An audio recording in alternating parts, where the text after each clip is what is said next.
வணக்கம் நண்பர்களே, நான் உங்க கிச்சா பேசுறேன். மகாபெரிவா முன் படம் எடுத்து ஆடிய கருநாகம். பகவானே தம் பக்தர்களோட நேர்ல பேசின சம்பவம் எல்லாம் புராண காலத்துல நிறைய நடந்திருக்கு. மகாபெரிவாளோட வாழ்க்கையிலையும் அப்படி எத்தனையோ சம்பவங்கள் நடந்திருக்கு. அதுல ஒரு ஆச்சரியமான சம்பவத்தை தான் இந்த பதிவில் பார்க்க போறோம். ஸ்ரீரங்கம் கோயிலை பத்தி பலருக்கும் தெரியாத ஒரு விஷயத்த இந்த பதிவில் தெரிஞ்சுக்க போறோம். அந்த சம்பவம் பற்றி மேலும் நம்ம தெரிஞ்சுக்கிறதுக்கு முன்னால் நம்ம சேனலை இது வரைக்கும் சப்ஸ்கிரைப் பண்ணாதவங்க கண்டிப்பாக பெல் ஐக்கான் கிளிக் பண்ணுங்க, சப்ஸ்கிரைப் பண்ணுங்க. 1983 நடந்த சம்பவம் இது. அப்போது மகாராஷ்டிரா மாநிலத்தில் இருக்கிற சதாராவுக்கு விஜயம் பண்ணியிருந்தா மகாபெரியவா. அங்கே மகாகாவ் அப்படின்ற ஒரு கிராமத்தில் தங்கியிருந்தார். ரொம்ப எளிமையான இடம். அதில் ஒரு சின்ன ரூம். மகாபெரியவா நித்தியப்படி பூஜை அனுஷ்டானங்கள் செய்யறதுக்காக ஒதுக்கப்பட்டிருந்தது. அந்த அறைக்கு கதவு கூட கிடையாது, ஒரே ஒரு ஜன்னல் மட்டும்தான். மற்றபடி எல்லாருக்கும் தரிசனம் தரவும் மற்றவா தங்கிக்கவும் மாட்டு கொட்டகை ஒன்று தான் சுத்தப்படுத்தி ஒதுக்கியிருந்தா. அங்கே ஒரு நாள் மகாபெரியவா தினசரி அனுஷ்டான பூஜையை ஆரம்பித்த சமயத்தில் எங்கேயோ இருந்து ஒரு பெரிய கருநாகம் வேக வேகமாக வந்து மகாபெரியவா தங்கியிருந்த அறையினுடைய வாசலை மறைச்ச மாதிரி படத்தை விரிச்சுண்டு நின்று ஆட ஆரம்பிச்சிடுது. எல்லாருக்கும் ஒரே அதிர்ச்சி கூட பயமும் வேற.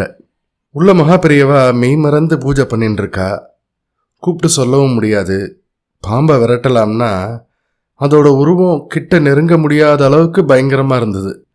என்ன பண்ணுறதுன்னே புரியாமல் எல்லாரும் தவிச்சுட்டு இருந்த சமயத்தில் அந்த பாம்பு மெல்ல நகர்ந்து ஜன்னல்ல ஏறி உள்ளே நுழைஞ்சு பூஜை பண்ணிட்டு இருந்த மகாபெரியவா பக்கத்தில் போய் கொஞ்ச நேரம் அப்படியே ஆடாமல் அசையாமல் நின்றுடுது.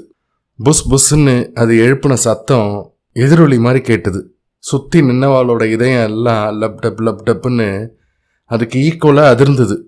இத்தனை ஆரவாரத்துலேயும் மகாபெரியவா முகத்தில் துளி கூட சலனமே இல்லை. கர்மமே கண்ணா பூஜை பண்ணிகிட்டே இருந்தார் அவர். எல்லாம் ஒரு சில நிமிஷம்தான். வந்த வேலை முடிஞ்சிருத்து அப்படிங்கிற மாதிரி அந்த பாம்பு சரசரன்னு வெளியில் வந்து சட்டுன்னு எங்கேயோ போய் மறைஞ்சிருத்து. அதுக்கப்புறம் ரொம்ப நேரம் கழித்து பூஜையை முடிச்சுட்டு எழுந்தா மகாபெரியவா. எல்லாரும் பதட்டத்தோட பாம்பு வந்துட்டு போன விஷயத்த அவர்கிட்ட சொன்னா. ஆனால் கொஞ்சம் கூட மகாபெரியவா அதிர்ச்சியே இல்லாமல் எல்லாம் தெரியுங்கிற மாதிரி அமைதியாக கேட்டுண்டு ஒரு புன்னகை மட்டும் செஞ்சார். அவரோட அந்த தெய்வீக சிரிப்புக்கு என்ன அர்த்தம்னு அடுத்த நாள் தெரிய வந்தது. அன்னைக்கு மத்தியானம் மகாபெரியவாளை தரிசிக்க வந்தவாள்ல 2 பேர் ரொம்பவே பரபரப்பா இருந்தா. அந்த 2 பேர்ல ஒருத்தர் வந்து ரொம்ப பிஸியான இசையமைப்பாளர், இன்னொருத்தர் ஒரு தெய்வீக ஓவியர். இசையமைப்பாளர் ஓவியர்கிட்ட பேசுறச்ச பரமாச்சாரியா கிட்ட இருந்து ஏதோ உத்தரவு கிடைச்சிருக்கிறதாகவும் அதை நிறைவேற்றுறதா வாக்குறுதி தரவே வந்திருக்கிறதாகவும் சொல்லிட்டு இருந்தார்.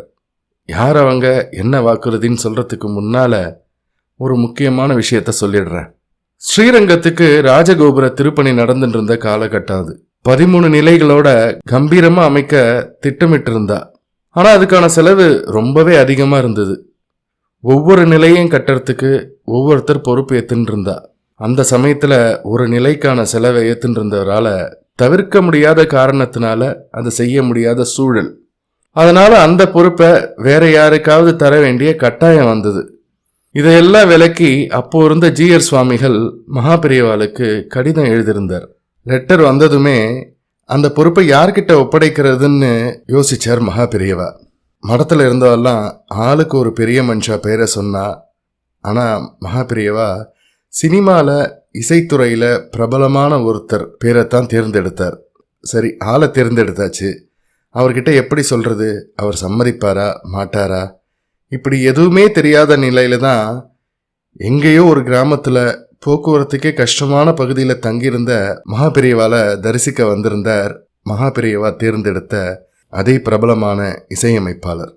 வரிசையில் வந்த அவர் மகாபெரியவாளை தரிசித்து நமஸ்காரம் பண்ணார். எதுவும் சொல்லாமல் அவர் ஆசீர்வதிச்ச மகாபெரியவா, ராத்திரி நேரமாயிடுத்து, இன்னைக்கு இங்கேயே தங்கிட்டு நாளைக்கு புறப்பட்டுக்கோங்க அப்படின்னு சொன்னார். அன்னைக்கு ராத்திரி வழக்கமாக தரிசனம் எல்லாம் முடிஞ்சதுக்கப்புறம் மகாபெரியவாலும் அந்த 2 பேரும் பேசிகிட்டே இருந்தா.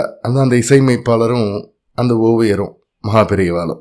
அப்போ இசைத்துறை சம்பந்தமாக ஓவியம் சார்ந்ததா வானத்தில் இருக்கிற நட்சத்திரங்கள் அப்படின்னு ஏராளமான விஷயங்களை அவ கூட பேசிட்டு இருந்தா. ஆனால் கோபுரம் கட்ட வேண்டிய விஷயத்தை பற்றி மகாபெரியவா எதுவுமே அப்போ சொல்லலை. மறுநாள் நித்திய கர்மா எல்லாம் முடிஞ்சது. அந்த 2 பேரும் மகாபெரியவாவை தரிசிக்க வந்தா. மகாபெரியவா என்னை நம்பி பெரிய பொறுப்பை ஒப்படைக்க போகிறதா ஒரு தகவல் கிடைச்சிது. இது என்னோட பாரம் இல்லை, உங்கள் பாரம். இதை எப்படி நடத்திக்கணுமோ அப்படி நீங்களாவே நடத்திப்பீங்கன்னு தெரியும். உங்கள் கட்டளையை நான் ஏற்றுக்கிறேன் அப்படின்னார் இசையமைப்பாளர். கிட்டத்தட்ட 8 லட்சம் ஆகுங்கிறா, தொகை ரொம்ப பெருசு, நீ எப்படி பண்ணுவ அப்படின்னு கேட்டார் மகாபெரியவா. இதுக்குன்னே தனியாக 2 இசை நிகழ்ச்சி நடத்தலாம்னு இருக்கேன், வர்றதை அப்படியே கொடுத்துட்றேன், நிச்சயமாக முடியும் அப்படின்னு சொன்னார் இசையமைப்பாளர். இதை சொன்ன இசையமைப்பாளரை ஆசீர்வதித்து ஒரு மாம்பழத்தை பிரசாதமாக கொடுத்து அனுப்பினார் மகாபெரியவா. ரொம்ப சந்தோஷமா புறப்பட்டா அவ 2 பேரும். சொன்னபடியே செஞ்சு முடிச்சார் அந்த இசையமைப்பாளர். ஸ்ரீரங்கம் கோபுரத்தோட 6வது நிலை அவரோட கைங்கரியமாக கட்டப்பட்டது. எல்லாம் முடிஞ்சு ஸ்ரீரங்கம் கோபுரம் கட்டி முடிச்சு கும்பாபிஷேகம் நடந்த சமயத்தில் மடத்துக்கு பிரசாதம் வந்தது. அன்னைக்கும் ஒரு பாம்போட நடமாட்டம் கண்ணில் பட்டதா எல்லாரும் சொல்லிண்டா. அப்போதான் புரிஞ்சுது, மகாகாவில் மகாபெரியவா பூஜை பண்ண சமயத்தில் பெரிய பாம்பு வந்தது இல்லையா, கருநாகம். ஸ்ரீரங்கத்தில் இருக்கிற அரங்கநாதரை தன்னோட அணையாக இருந்த ஆதிசேஷனை அனுப்பி தனக்கு வேண்டியதை தானே கேட்டு வாங்கிக்க பெரியவா கிட்ட பேசியிருக்கலாங்கிறது. எல்லாம் சரி, ஸ்ரீரங்கம் கோபுரத்தில் இருந்த 6ஆம் நிலைய மகாபெரியவா அணைப்படி கட்டித்தந்த அந்த இசையமைப்பாளரும் அவருடன் வந்த அந்த தெய்வீக ஓவியரும் யார்? திரு இளையராஜாவும் ஓவியர் சிற்பியும் தான். ஜெய ஜெய சங்கர ஹர ஹர சங்கர. இந்த பதிவு உங்களுக்கு பிடிச்சிருந்தா லைக் பண்ணுங்க, ஷேர் பண்ணுங்க, கமெண்ட் பண்ணுங்க, மறக்காம பெல் ஐக்கான் கிளிக் பண்ணுங்க, சப்ஸ்கிரைப் பண்ணுங்க. நன்றி அன்பர்களே.